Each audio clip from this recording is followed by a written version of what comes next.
Hello, my name is Blake Patterson, and welcome to Real Values. On this week's episode, I discuss Elliot Tuttle's Blue Film.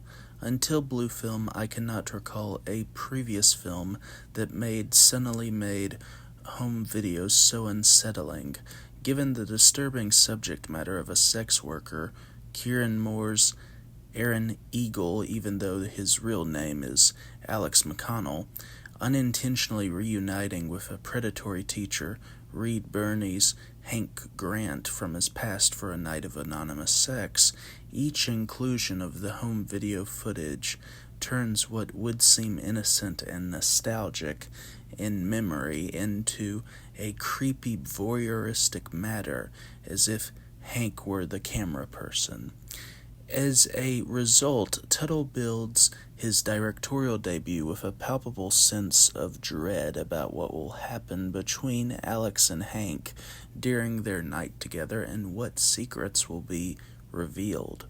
Visually, Tuttle effectively illustrates the inner turmoil and longing of his deeply troubled men through carefully choreographed shots of dysfunctional intimacy or close-ups that feel like x-rays into their psychology by contrasting what they say in conversation with what they reveal.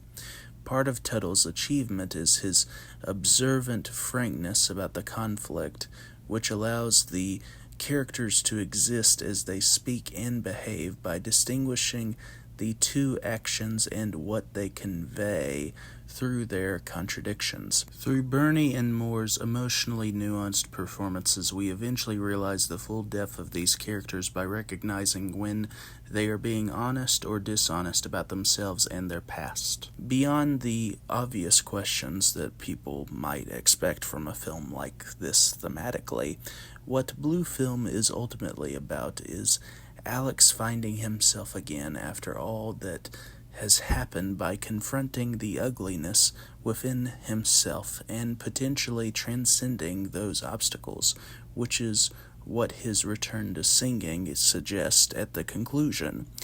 Reflecting on all the stagey components of the screenplay, it is surprising how gripping Blue Film is due to the artful sensitivity of Tuttle's direction and his investment in the performers and what they bring to their roles. The only element I questioned was the incorporation of The Handmaid's Tale, which I saw as a subtextual reason for why Hank would teach it to his middle schoolers. While it is possible that middle schoolers, specifically sixth graders in this case, could be reading a book as mature as The Handmaid's Tale, I doubted it when remembering what kind of books I had to read at that age, which were generally traditional treatments of subjects as diverse as racism and sexism. Still, it is difficult not to be affected by what Tuttle and his actors have created, as they are effortless in their commitment to the premise and its complications. Blue Film might have been deemed too much by many distributors, but its fearless and complex interest in its subject is admirable. Thank you for watching this video. Have a great night.